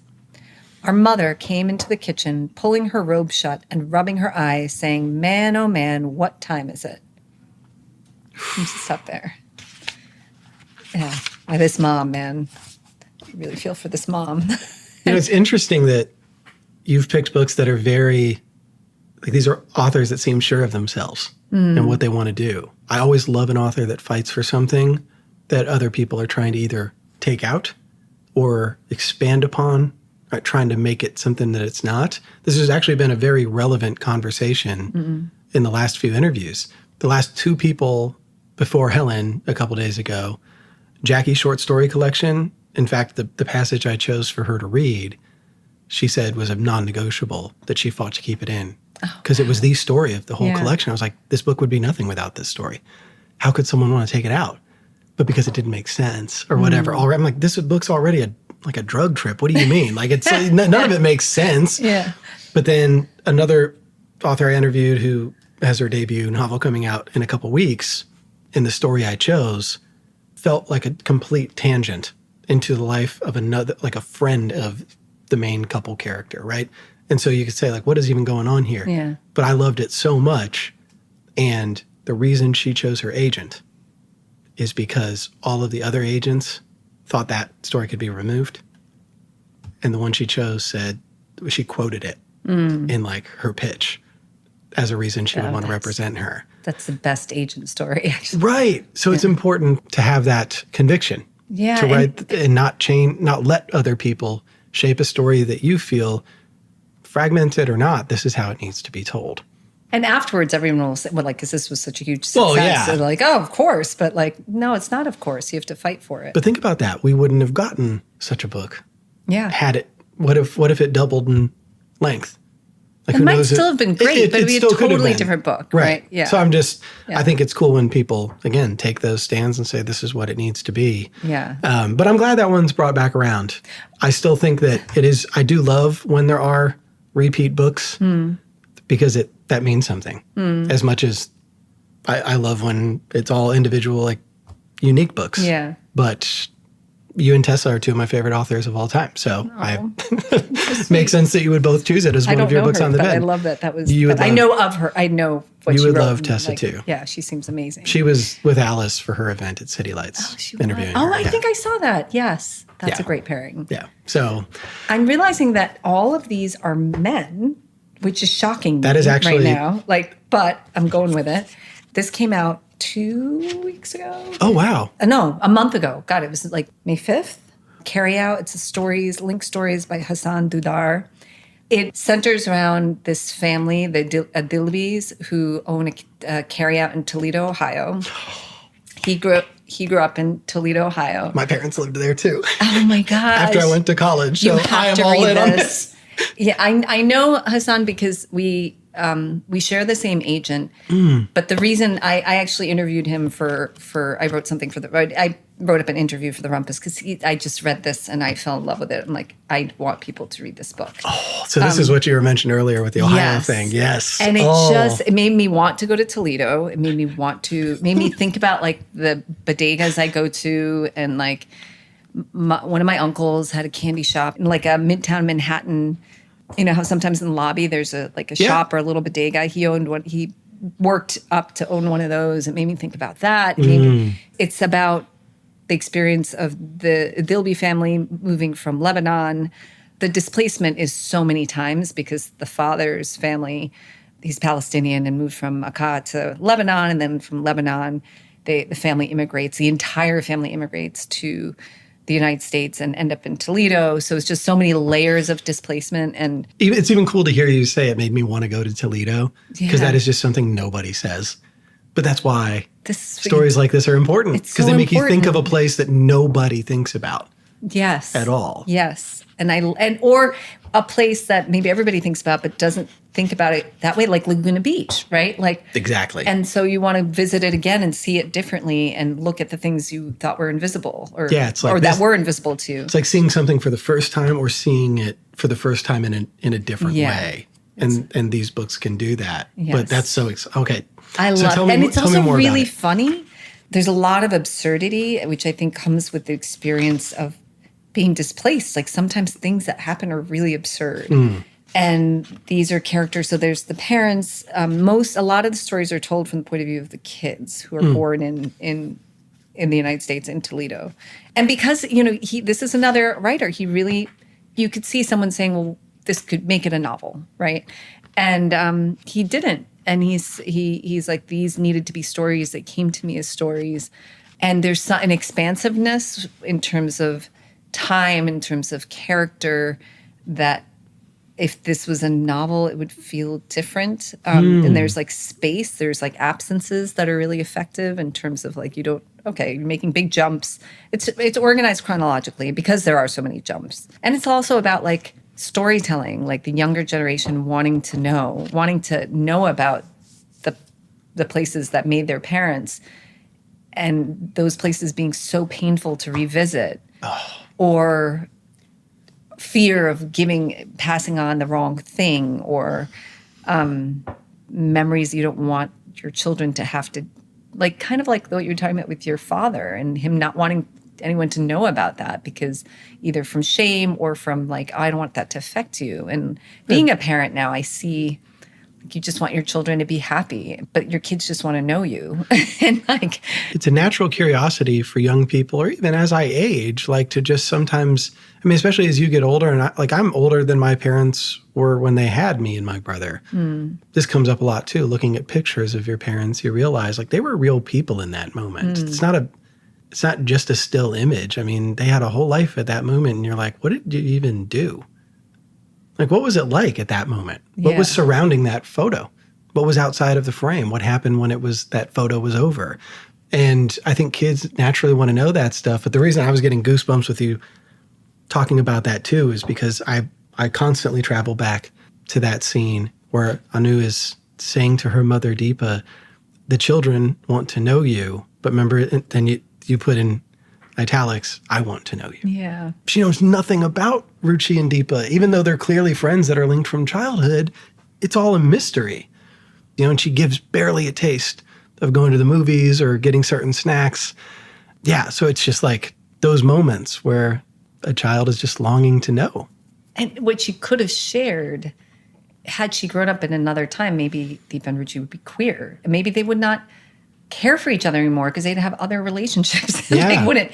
But like the thing that she could share with her daughter that would make the most difference, I know, is that and it's what she withholds. It's like because it's what you fear to travel back to in your own memory. Yeah, and you think that that might hurt your child in some way, but it's all false. That's all false in some ways. Even Moksha, I'm thinking about that when you get to his perspective when he's older, of like wondering how would his relationship with his mother, Ruchi, have changed had they been able to really know each other?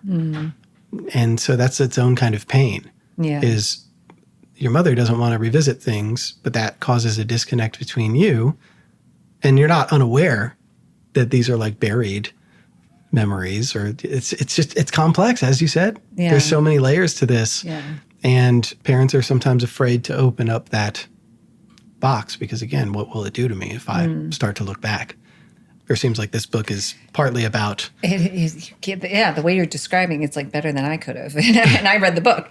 So these are children who were born in Toledo that clearly have no real knowledge of they have through the family they do, but it's the parents do have point of view stories in here. So you do hear about like the opening story moves between, like, you travel to Lebanon and you travel to back and forth a lot. And so within the stories, you're traveling a lot back and forth. I like that. Through memory. There's a lot about, like, the nostalgia. I got to find... here. This passage about being in a carryout at night, which this cover... I was going to say, I love that. It's so good. Yeah. Yep. So I love this passage. Like, just take me there. Yes. There was something about being at the store, especially at night, especially when with my father, that I came to appreciate. There was a peculiar... peculiar. Sorry, I'm horrible at reading out loud. That's okay. There was a peculiar melancholy, a powerful gray feeling that no amount of blinding fluorescent lights could whiten. We shared this feeling, maybe without him knowing we were sharing it. We simply sat at our stools and looked out. The night was like that, and he was different in the night, like his worries had worn him out, and he was waiting on the night, on the dark, in all its mystery and unpredictability to show him something different. Anything could happen at night. Anybody could walk off the streets and in through our doors, and everything might change. And if no one did, and if nothing happened, and if nothing changed, then at least we knew it was over for the day and that we would have some distance from tomorrow. Oh my gosh. So good. Yeah. That's my favorite passage so far. It's so good. That passage. Wow. And just that melancholy at night, that capturing of hope, something amazing might happen and somebody might come in and buy all sorts of stuff. We might make lots of money, or complete disappointment and you're sitting here. I was a bartender and a waitress, and like those nights when you're hoping you're going to, you just don't have any customers and nobody tips well. But there is something about being in that kind of service job where always there is a magicalness to it, and also like extreme melancholy, like disappointment. To be honest, this is how I feel on the road. Like a lot of people, I think, because obviously I have a ton of fun doing this. I also wouldn't do it. I've had as many, if not more, trips in my life where the only thing that got me to go was the hope that something could happen. But a lot of times I go to a place, might get a meal, might walk around in a park, might hit some shops, and then I go home. But there's something about that tension between what could be, and even if nothing happens, like I tried. Yeah. But yeah, I think that's like a very important human feeling, is to be in that moment of anything could happen or nothing could happen at all. Which is why I think so many people live online, because you can control that and not, I mean, there's still disappointment, right? People, I assume, like if they don't like your thing or whatever, but you're hiding yourself. You're not putting yourself out there in the real world and actually like really feeling things. There's no risk. And when you it's what a risk to set up the store and to like move your whole family here. And like, it's just, I think about that with my parents, like what a risk to like come to this country and have nothing. I'm very excited to read this, partly because of Ohio, but exactly what you're saying is it's a story from Ohio that most people wouldn't consider. And yeah, it gives people a different lens of a place like Toledo. Yeah. And as much as I have complicated feelings about my home state, I do believe there are worthy stories there, and a lot more that are published. Yeah, right absolutely. now. And so that's really exciting to know that's out in the world. Yeah, I'm so happy that it's out in the world. I want more people to read it. So excited for you to read it. So before I talk about Carrie's book, actually there's a book that I had loaned to a friend. I'm like, why is it? Like, I really want to tell you about this book. Tell me. So I don't physically have a copy, and so I can't read from it. But it's called We Pretty Pieces of Flesh by Colwell Brown. It came out, I think it was last year. My mentor, like this writer I love, my teacher, Elizabeth McCracken, first told me about, she was a student of Elizabeth's. And I think that's when I first heard about it. And another writer friend was friends with her. And she's like, you have to read this. And I read it. Oh my gosh. It is about female friendship in Yorkshire, in England, in a really working class city, Dorchester, I think is what it's called. I'm probably saying it wrong. No. Who knows what these British people call things? Yeah, and it's all written in that dialect. Oh, wow. So it has that kind of, like Irvin Welsh's Train Spotting is all written in that Scottish dialect. Like this is written, and it's about girlhood and growing up there, these three friends. And it's raw, and they are crass, and there's a lot of trauma, and they're survivors. And it's oh gosh, that book. It's coming of age in a lot of ways. Like they're growing up, and it's where they've they're I think in their 20s or 30s. But it's just so visceral, and the language, that you really hear them, and you really feel these girls, and you really sense that threesome, like that. There's just shifting dynamics. Two are together and one is off to the side. Then those two are together and another one's off to the side. And just those three women are amazing characters. You have to read it. I'm sold. It's so good. I never thought in my 30s as a heterosexual white man from Dayton, Ohio, that I would read this much about girlhood. But damn, is it exciting. Oh, it's so good. It's a window into a world I didn't experience. So like, you probably remember this from Alice's episode, but one of the gifts I gave her that just came out earlier this week was Girls Girl. Yes. Suburban Cleveland. Yes. That's on my list. It's three friends. Yeah. And the complexities of one summer with these three friends in Ohio. And again, you're like, well, why does it matter? Well, then you read it and you're like, this whole world was everything for the last 3 days for me, Yeah. And it's crazy what you can do with just friendship, but we've all experienced it. I feel like the word friendship is the wrong. It has this like light sound to it. Friend, like it's so much more than that. My closest friendships, it's like I live inside them, and when we are not getting along, it hurts so badly. And like it's just there's so much more there than that's a good point. Just companionship or like someone to hang out with. It's like what would be the word for that? I don't know, but it needs like a long vowel or something. Well, I think this is where also like our vocabulary.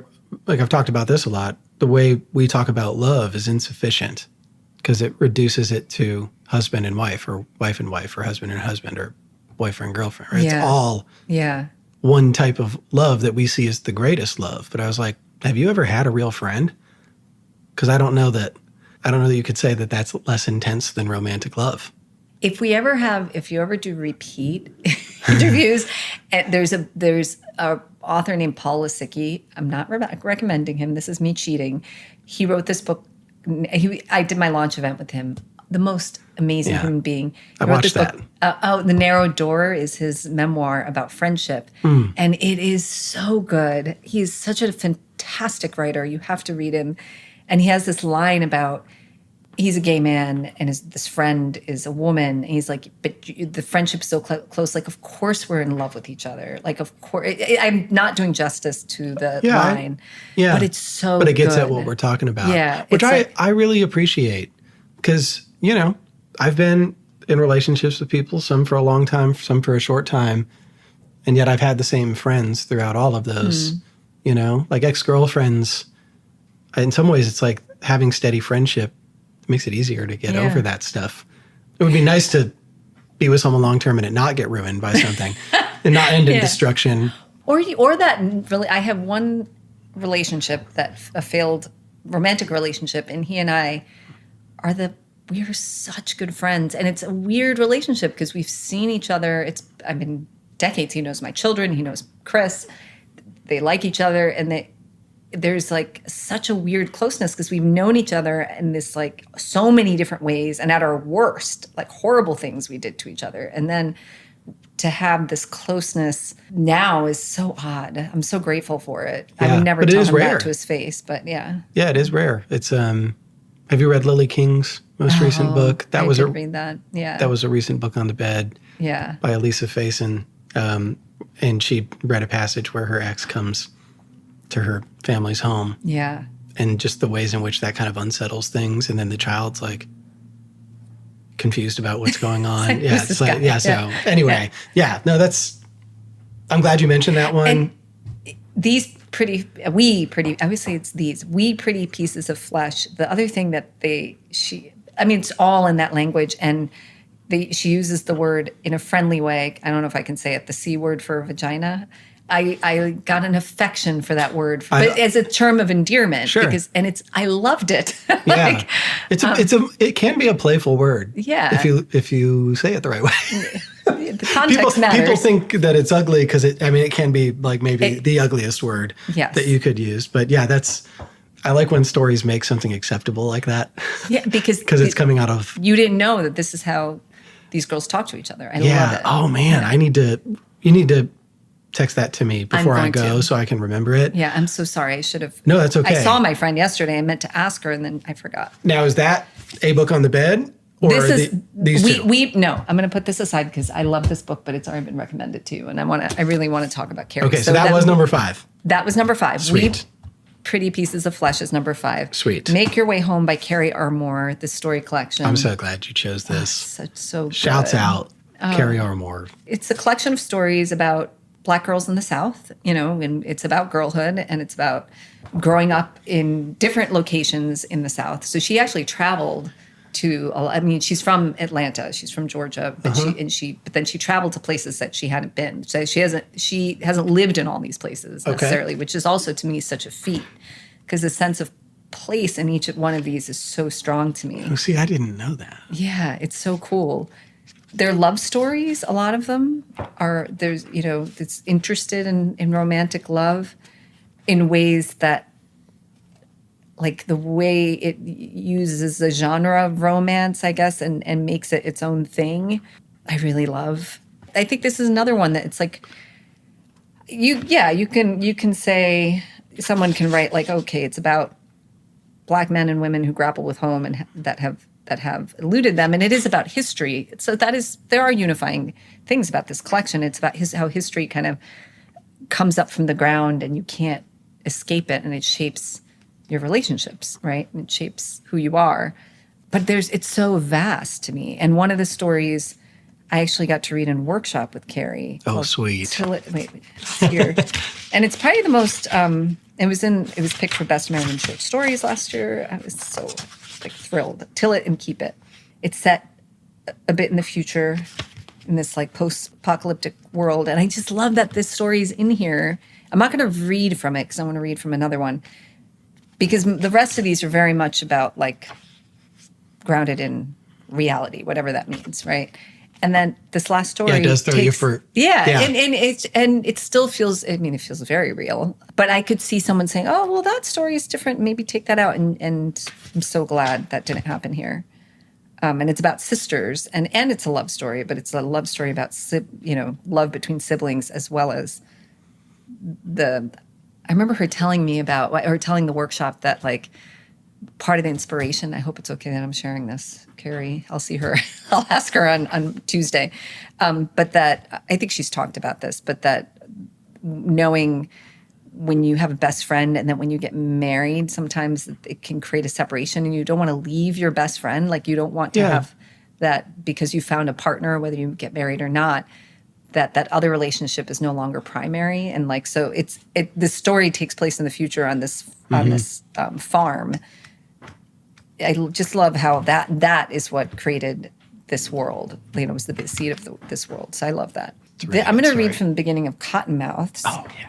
Such a good story. Heck yes. And it's about a mother and daughter in a very precarious situation. The summer Mama and I shared pregnancies, the cottonmouths come crawling out of the marshes. It's a wonder to watch the way those snakes float their own weight, curving over the brown water and nosing into the mud. They slip all the way through the sawgrass, work themselves into lazy balls on our land.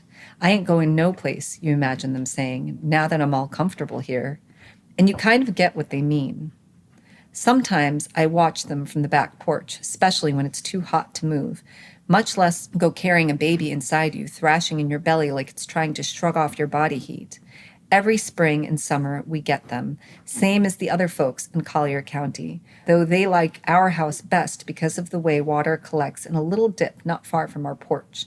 Not so much water that we get eaten alive by mosquitoes, but enough for a Florida cottonmouth to stay cool. I'll stop there. It's a good story. It's such a good story. Gosh. Yeah. Shouts out that collection. Just also, I got to say, the last, 5 years, there have been so many good short stories collections written by Black women from the South. Yes. I mean, Milk, Blood, Heat, Dontiel Moniz. Yes. Oh my gosh. Mama Said, Kristen Gentry, Good Women by Hallie Hill. I don't know that one. Secret Life of Church Ladies. And Deisha has a new book that she has a novel coming out. Yep. So there's but Where's Home? Not Southern, but still there's this collection of books that, at this point I could probably fill a shelf of just Black women writing short story. They're like helping keep the form of the short story alive. It's really hard to sell short story collections. Why? Why do people not want to buy short story collections? No, but what I'm grateful for is because I love them so much, because they're such good writers. I struggle to breathe when I sell a book because I get so excited. It's just my style. I don't so sweet. I just can't. I'm overcome with how much I love. Yeah, if you pick out a certain story, I'm just kind of like, ugh. And some people might be turned off by that. I feel like most readers love it. Yeah. But they're also often people who don't read short stories. And now I can give them the gift and then help them realize, if you like this one, here's all these others. So, yeah, it's just really cool that I'm glad Carrie's getting recognition for it. It's really cool that you're friends and we're able to see this book. Amazing human being. Yeah, even her. Before it, in the beginning stages. I think that's the thing. A book is toil. It's struggle. It's getting excited and then second guessing everything you wrote. And you need good writer friends. You do. And who are your friends first? Exactly. Right. And who will tell you the truth and cheer you on. It's like all of those things.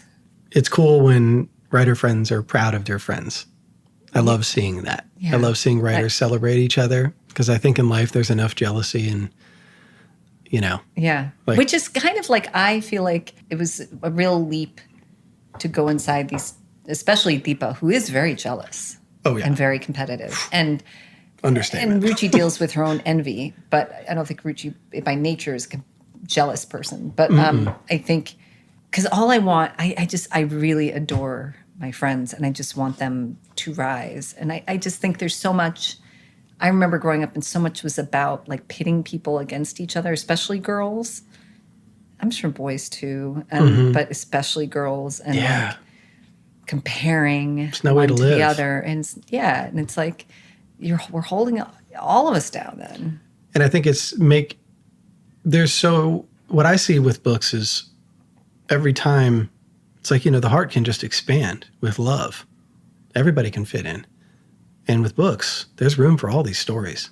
It's hard though. And I think there's something about the market that can just make you feel like you don't matter. Right. And that is a real feeling. And I know that feeling. And, right. And it's funny. It's I think everyone feels it, whether I love Lauren Groff. Carrie and I share that. And I loved Fates and Furies, which I know some people have strong feelings about. But I'm sure, I like to imagine Lauren Groff also have his days where does anything I write matter? Does anybody read this? Anybody care? Yeah. Is any of it good? And I think that feeling is forever. Even if you don't make it to a certain level too. I think about a lot of reasons that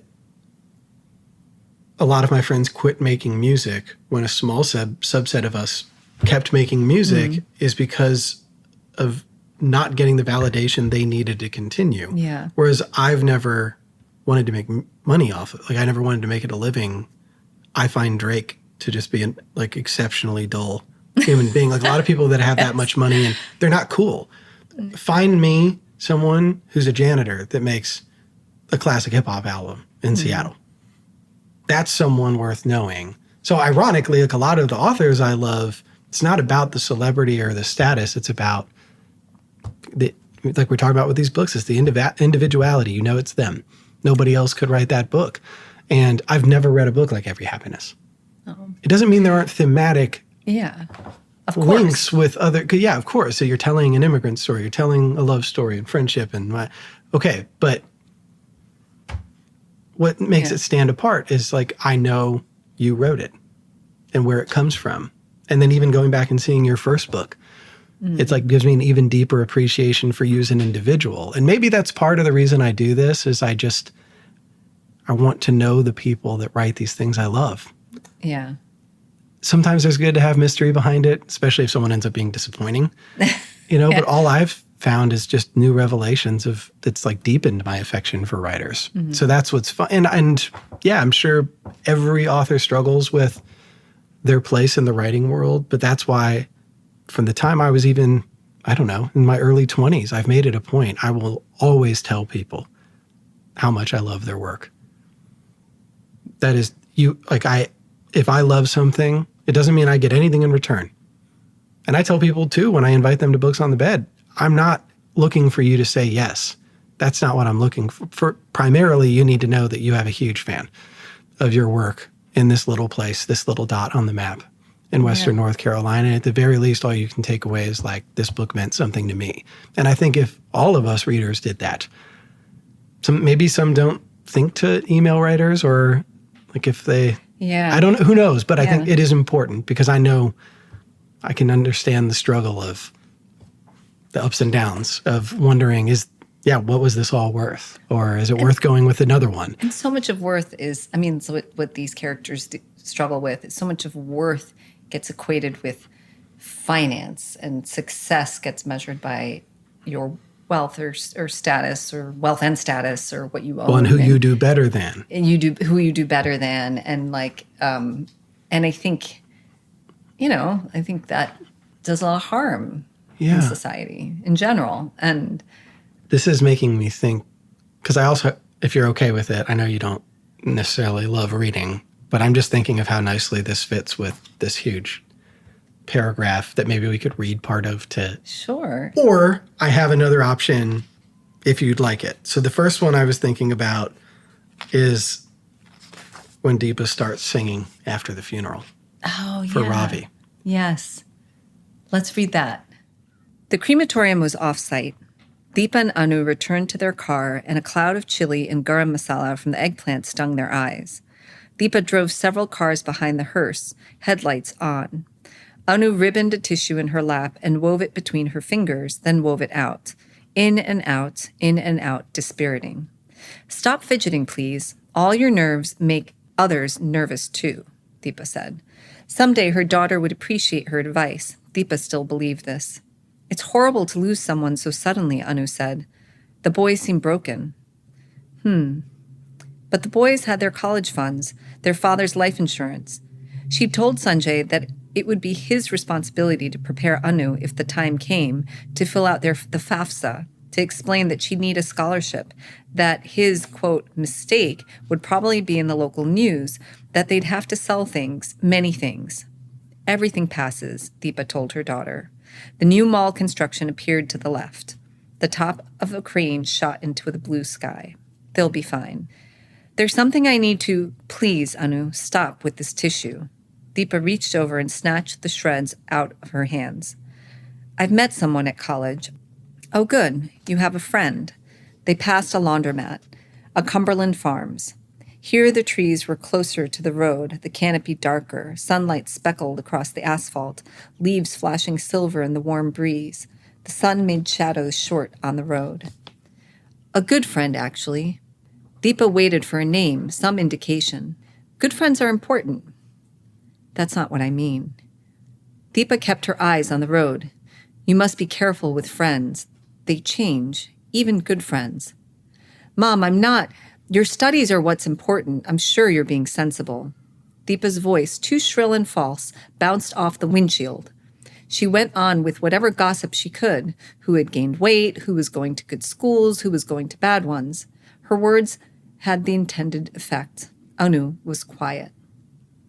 The crematorium was a concrete box set back from the street, no sign, no windows. A chimney at the back painted to match the concrete as if to camouflage it.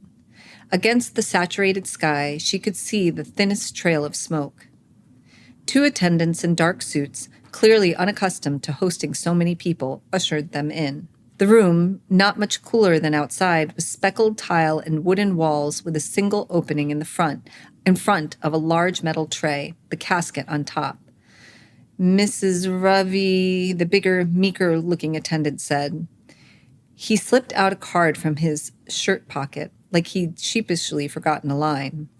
Mrs. Ravichandran, he said, this time with a hushed finality that he must have perfected over months or years at this job.